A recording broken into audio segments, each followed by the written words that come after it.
요셉이 죽음을 앞두고 이제 남겨질 그의 형제들에게 다음과 같은 유언을 남겼었습니다. 요셉이 그의 형제들에게 이르되 나는 죽을 것이나 하나님이 당신들을 돌보시고 당신들을 이 땅에서 인도하여 내사 아브라함과 이삭과 야곱에게 맹세하신 땅에 이르게 하시리라 하고. 아멘.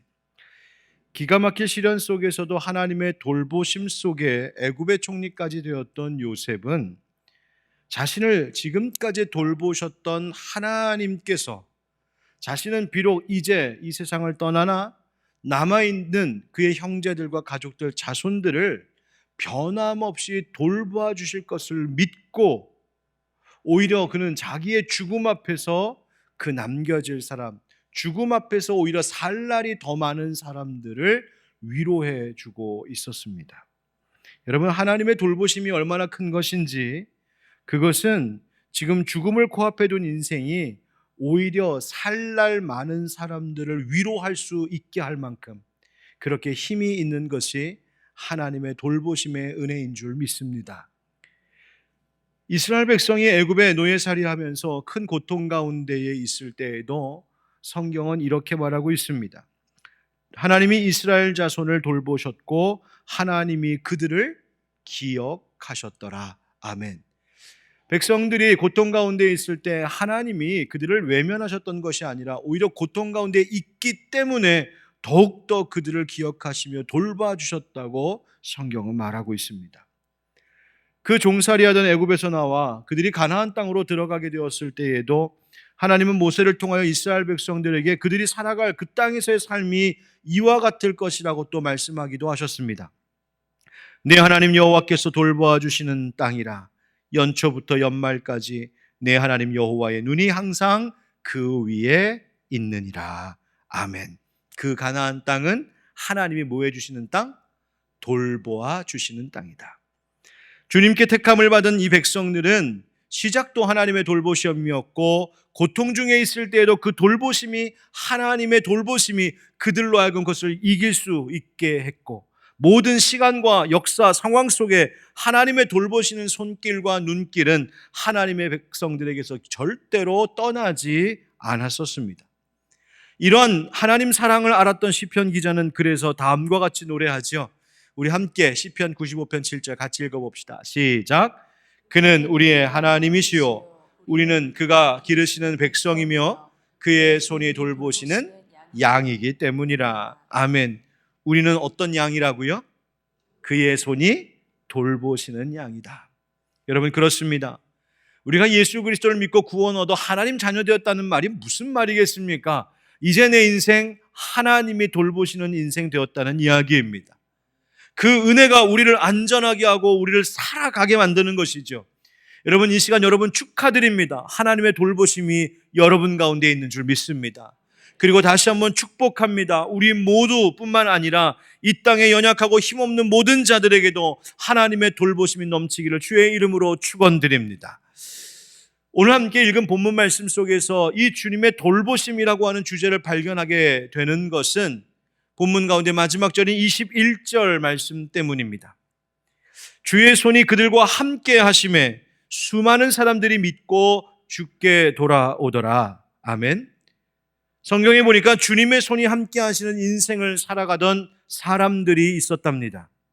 여기서 손이 함께 했다는 말은 주님께서 마치 이들을 손으로 떠받쳐 주시듯이 보호해 주시고 도우셨다, 함께 하셨다는 말입니다. 주님의 손이 어떤 손입니까? 온 세상 천지를 지으신 손입니다. 모든 역사를 이루신 손입니다. 기적을 일으키신 손입니다. 모든 세상의 힘과 권세, 모든 것들을 다스리시는 손입니다. 그런 권능의 손이 이 사람들과 함께 하셨답니다. 그들을 돌보시고 지켜주셨다는 것이죠. 얼마나 복된 인생들입니까? 그러면 이제 궁금해지지 않습니까? 도대체 이 사람들 누군데 이렇게 하나님의 손이 그들을 돌봐주셨다는 거야? 하나님께서 어떻게 이 사람들을 어떤 모습으로 돌보셨다는 것이지 궁금해집니다. 오늘 말씀 함께 이야기 나눌 때에 그 돌보심의 은혜가 무엇인지, 그리고 오늘 예배하며 말씀을 듣는 우리 모두에게도 그 돌보심이 확신 있게 다가오고 경험되는 은혜가 있기를 간절히 바랍니다.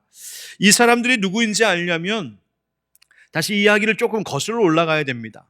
19절 상반절에 가서 보니까 그때의 스데반의 일로 말미암아 환란으로 흩어진 자들이 있었다, 이렇게 성경이 말하고 있죠. 바로 초대교회의 첫 순교자였던 스데반 집사의 순교 이후에 예루살렘 교회와 그리스도인들에게 닥친 그 핍박, 바로 그것을 이야기하는 겁니다. 그 핍박의 시작으로 예루살렘의 그리스도인들은 사방으로 흩어져 떠났습니다. 이미 사도행전 8장 1절에서도 그것을 증언하고 있죠. 사울은 그가 죽임당함을 마땅히 여기더라. 여기서 그란 바로 스데반이고, 그리고 여기서 사울이란 훗날 사도가 되는 바울, 그 바울이 부활하신 주님을 만나기 전 그 이름입니다.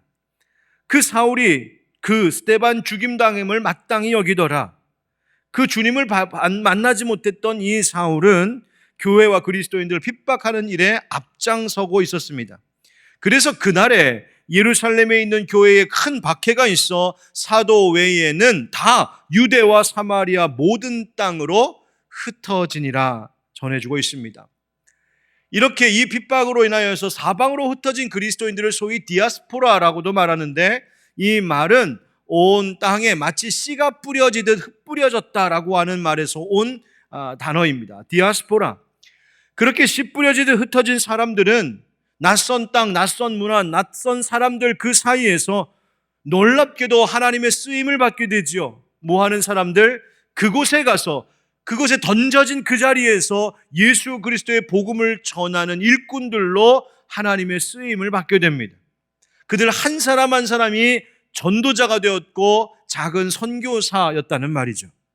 이것이 교회사적으로 매우 큰 의미를 갖게 되었습니다. 수많은 사람들이 믿고 주께 돌아오더라. 그들을 통하여 사방의 많은 이들이 구원을 얻고 하나님 자녀 되었다는 말입니다. 그런데 성경은 이 일을 우리에게 전해주면서 이 사람들이 엄청나게 노력을 해서, 이 사람들이 정말 헌신을 해서, 이 사람들이 탁월하게 실력이 있어서 수많은 사람들이 믿고 주께 돌아왔다고 말하지 않고, 그보다 더 중요한 원인이 있다고 이야기하고 있습니다. 그것이 뭘까요? 바로 주님의 돌보시는 손길이 그 흩어진 자들과 함께 하셨기 때문이라고 증언하고 있습니다.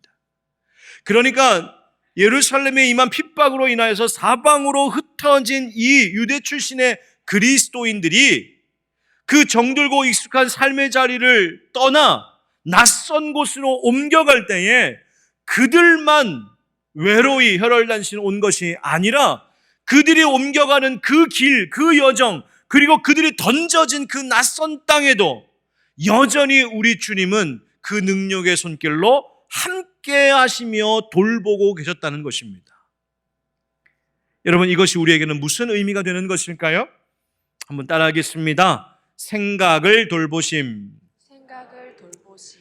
여러분, 이 이야기는 사도 베드로가 고넬료의 가정을 방문했던 일과 연결되어 있는 이야기입니다.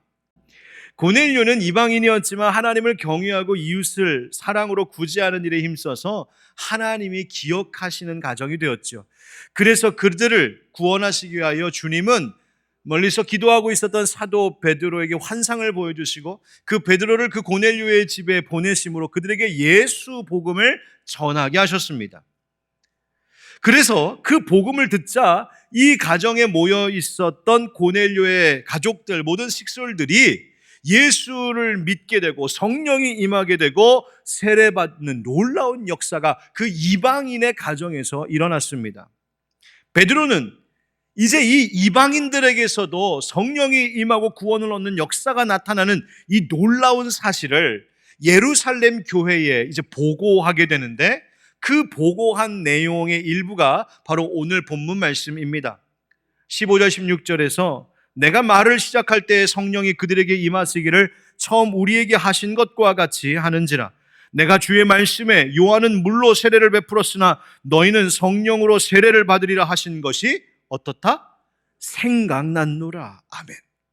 고넬료의 가정에 성령이 임하시는 이 놀라운 역사를 목격하면서 베드로가 어땠다는 겁니까? 먼저는 그가 오순절 마가의 다락방에서 다른 제자들과 함께 뜨겁게 성령의 오실 것을 위하여 기도할 때에 성령이 임하셨던 그 일, 각 사람의 위에 불처럼 바람처럼 성령께서 임하셨던 그 일이 바로 이 이방인 고넬료의 집사람들 가운데에서도 똑같이 나타나는 것을 내가 보았고 경험했다는 것입니다.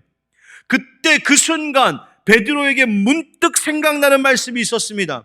그것은 우리 예수님께서 부활하신 후에 승천하시기 바로 그 전 모여있는 제자들에게 하셨던 사도행전 1장 5절에 나오는 말씀입니다. 요한은 너희에게 세례를 베풀었지만 너희는 성령으로 세례를 받을 것이라고. 요한의 물 세례가 끝난 것이 아니라 이제 너희가 성령으로 세례를 받게 될 것이라고 하셨던 그 부활하신 예수님이 승천하시면서 남기신 말씀이 고넬료의 집사람들이 성령을 받는 순간 문득 번뜩 기억이 났다는 겁니다. 생각났다는 겁니다. 그러니까 이 순간 베드로는 예수님께서 하셨던 말씀이 무슨 의미였는지, 그리고 이제 하나님께서 유대인들뿐만 아니라 예수 믿는 모든 이방인들에게까지도, 모든 만민들에게 구원의 문을 활짝 열어놓으셨다라고 하는 이 놀라운 사실을 깨닫게 되었다는 것입니다. 여러분, 그러면 가만히 생각해 봅시다. 베드로가 이 말씀 그리고 이 의미가 무엇인지를 깨닫게 되었을 때 베드로가 갑자기 똑똑해진 것일까요? 베드로가 갑자기 까먹고 있었던 것이 확 기억이 날 만큼 기억력이 확 좋아진 것입니까? 아닙니다. 베드로의 생각을 주님께서 돌보고 계셨기 때문입니다. 베드로의 생각을 주님이 주관하여 주셔서 이 모든 일어나는 일들의 일련의 과정들이 무슨 의미인지를 깨닫게 하셨다는 것입니다. 여러분 기억하십시오. 주님은 우리의 생각을 돌보시고 다루시는 분이십니다. 여러분, 주님께 우리의 생각을 맡기며 살아가는 여러분 되길 축복합니다. 예수님도 말씀하셨죠. 보혜사 곧 아버지께서 내 이름으로 보내실 성령, 그가 너희에게 모든 것을 가르치고 내가 너희에게 말한 모든 것을 생각나게 하리라. 아멘. 사랑하는 성도 여러분, 우리의 모든 생각이, 우리의 마음의 길이 하나님께 항상 다스림받고 돌봄받는 인생 되기를 축복합니다. 그러려면 오늘 하루를 시작하는 동안에 내 삶의 이야기들을 채워갈 행동의 원인이 되는 그 생각이 그날 아침부터 하나님의 말씀에 붙들리지 아니하고는 되지 않지 않습니까? 그러니 매일 아침마다 하나님의 말씀에 잠시라도 묵상하며 그 말씀이 내 생각의 판단들을 그 말씀이 이끌어갈 수 있도록 나를 내어드리셔야 합니다. 하루하루를 살면서 내 생각을 성령께서 주관하실 수 있도록 아침에 눈을 뜨거든 주님 앞에 무릎 꿇고 기도하여 성령님 오늘도 내 생각을 다스려 주시옵소서. 여러분 기도하셔야 합니다. 똑같은 상황과 환경 속에서도 그것에 대하여 내가 어떤 생각을 갖느냐에 따라 그 상황과 환경이 불만이 될 수도 있고 오히려 감사가 될 수도 있습니다. 똑같은 사람과의 관계를 갖고 있을 때에 내가 어떤 생각을 갖느냐에 따라서 그 사람이 영 불편한 사람이 될 수 있고 반대로 그 사람이 나에게 기쁨이 되고 유익이 됨을 깨닫게 될 수도 있습니다. 여러분, 우리의 생각을 선한 길로 이끄시고 돌봐주시는 주님, 하나님의 그 깊고 오묘하신 뜻을 깨닫게 하시는 하나님의 능력으로 말미암아 우리의 생각이 하나님의 마음을 알아가고 하나님을 따라가는 생각 될 수 있기를 주 예수 그리스도의 이름으로 축원드립니다. 그래서 빌립보서 4장에서 사도 바울은 이렇게 말합니다. 우리 함께 읽어봅시다. 시작. 아무것도 염려하지 말고 다만 모든 일에 기도와 간구로 너희 구할 것을 감사함으로 하나님께 아뢰라. 그리하면 모든 지각에 뛰어난 하나님의 평강이 그리스도 예수 안에서 너희 마음과 생각을 지키시리라. 할렐루야. 우리의 마음과 생각 지키시는 하나님이 우리를 돌보아 주실 줄 믿습니다. 두 번째 따라합시다. 위기를 돌보심. 사도행전 11장 오늘 본문 말씀 그 앞부분에 가서 보면 사실 예루살렘 교회와 사도 베드로 사이에 좀 심상치 않은, 좀 불편하고 어려운 분위기가 있었음을 볼 수 있습니다. 왜 그랬냐 하면 베드로가 이 이방인 고넬료의 집에 함께 머물렀던 이를 문제 삼았습니다. 할례자들, 곧 유대 출신의 그리스도인들이, 이 할례자들이 이 베드로를 비난했습니다. 아니, 어떻게 할례받은 당신 같은 유대인이 할례도 받지 않은 부정한 저 이방인의 집에 들어가서 그들과 함께 머물 수 있었느냐며 베드로를 비난하고 책망한 겁니다. 어쩌면 이 일로 자칫 저들 사이에 관계가 틀어지거나 그 이제 막 시작된 이 예루살렘 교회 가운데에 다툼과 분열이 혹 일어날 수도 있을 위기였습니다. 그런데 그때 베드로가 흥분하지 않고 자신을 비난하고 있는 그 할례자들 앞에서 차근차근 설명하기 시작합니다. 하나님께서 자신과 그리고 이 고넬료의 집에 주님이 어떤 일을 행하셨는지를 설명하지요. 그리고는 하는 말이 아무리 이방인일지라도 그가 예수 믿는 믿음을 갖게 되었고 그 예수 믿는 이들에게 구원을 베푸시려는 하나님의 하시는 일을, 하나님의 이 하신 일을 사람인 내가 어찌 막을 수 있겠느냐고 그렇게 이야기를 합니다. 사람들이, 이 베드로를 비난하던 사람들이 이 이야기를 가만히 듣더니 결과가 어땠을까요? 그 결과가 18절 말씀에 이렇게 증언되어 있습니다. 그들이 이 말을 듣고 잠잠하여 하나님께 영광을 돌려 이르되 그러면 하나님께서 이방인에게도 생명 얻는 회개를 주셨도다 하니라. 아멘. 베드로의 말을 가만히 듣더니 이 할례자들도 더 이상 반대할 이유가 없다는 것을 깨닫게 되었습니다. 어떻게 된 것일까요? 베드로가 말을 기가 막히게 잘해서 그랬을까요? 아닙니다. 주님께서 이 위태로운 위기에 이 어려운 일이 일어날지 모를 이 상황을 주님께서 돌보아 주셨기 때문입니다. 어쩌면 문제가 더 커질 수도 있었는데 베드로로 하여금 차분한 마음과 지혜의 마음을 주셔서 이 일들을 차근차근 설명하게 했고 이 말을 들을 때에 할례자들도 그냥 귓등으로 듣지 않고 주님이 저들의 귀와 저들의 생각과 마음을 주관하여 주셔서 그들이 비난하는 마음이 아니라 오히려 이제는 하나님이 하시는 일이 이렇게 진행이 되는구나 함께 깨닫고 느끼게 하셨다는 것입니다. 보십시오. 위기가 오히려 하나님의 하실 일을 영광 돌려드리는 영광의 기회로 바뀌게 되었습니다. 그런데 여기서 매우 중요한 것 하나 있습니다. 그것은 이 베드로를 비난하던 사람들이 베드로가 보고하는 내용을 쭉 듣고는 그 말, 다시 말하면 하나님께서 행하신 그 일 앞에서 잠잠해졌다는 사실입니다. 그가 하나님의 말씀 앞에, 하나님의 권위 앞에 각자는 자기가 가졌던 생각, 자기가 가졌던 선입관, 편견, 그 이방인들에 대한 모든 그 편견들을 다 내려놓고 하나님이 이제 새롭게 하시는 그 일에 자신들의 삶의 길을 맡겼다는 것이죠. 교회를 맡겼다는 것이죠. 여러분, 주님께서 우리 가운데 있는 위기를 오히려 영광의 기회로 바꾸시는 그 은혜를 보려면 먼저 겸손히 나의 무지함과 어리석음을 내려놔야 됩니다. 내 감정과 내 판단과 내 의를, 내 경험을 먼저 내려놓고 이 베드로를 비난했던 이들이 잠잠해졌던 것처럼 먼저 주님이 하시는 일과 주의 말씀 앞에 내가 먼저 잠잠해져야 합니다. 그리고 그 뜻 앞으로 하나님의 뜻 앞으로 우리의 마음을 모아야 합니다. 그때에 하나님의 생각이 우리를 다스리실 것입니다. 여러분, 위기의 순간에 이 말씀을 꼭 잊지 마십시오. 이사야 55장, 이는 내 생각이 너희의 생각과 다르며 내 길은 너희의 길과 다름이니라. 여호와의 말씀이니라. 이는 하늘이 땅보다 높음같이 내 길은 너희의 길보다 높으며 내 생각은 너희의 생각보다 높음이니라. 아멘. 사랑하는 형제자매 여러분 혹시 어떤 위기 가운데 지금 계십니까?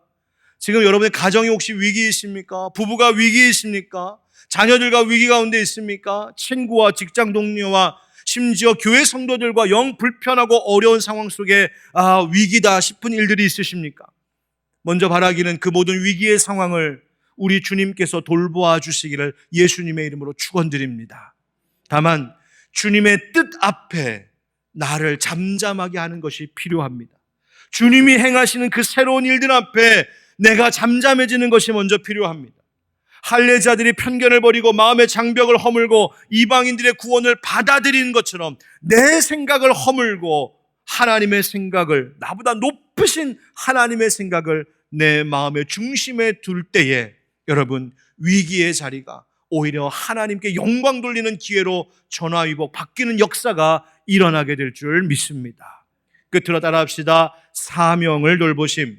사명을 돌보심. 여러분, 그렇게 핍박으로 인하여서 흩어진 그리스도인들이 흩어진 그 자리에서 복음을 전하고 있는데 19절 말씀 보니까 그 흩어진 자들 중에는 베니게와 구브로와 안디오까지 이런 사람들이 있었다, 이렇게 말하고 있습니다.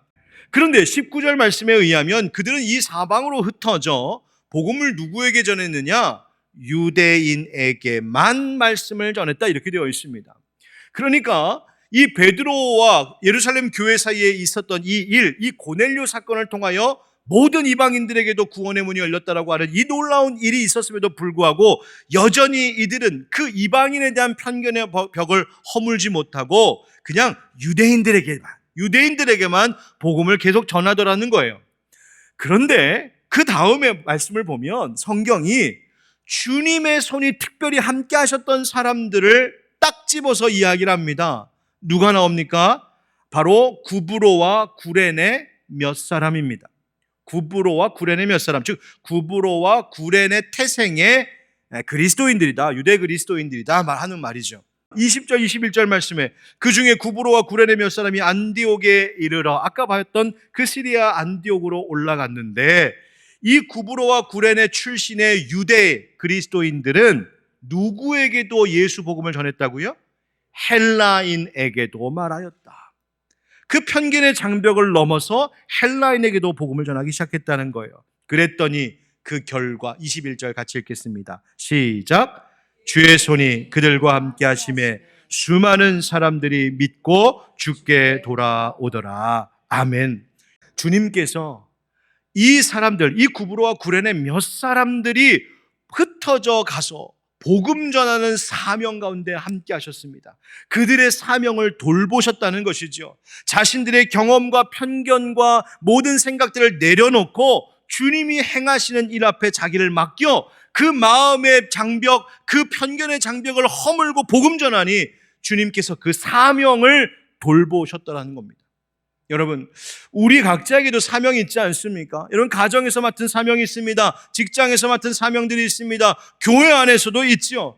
얼마나 열심히들 수고하고 계십니까? 노력하고 계십니까? 우리의 모든 실력과 재능과 기술을 다 총동하여 내게 주어진 일에 최선을 다하며 살아가고 있습니다. 그런데 묻고 싶습니다, 여러분. 그 일에 우리 주님의 손에 돌보심이 있기를 위하여 구하는 것은 여러분 어떠십니까?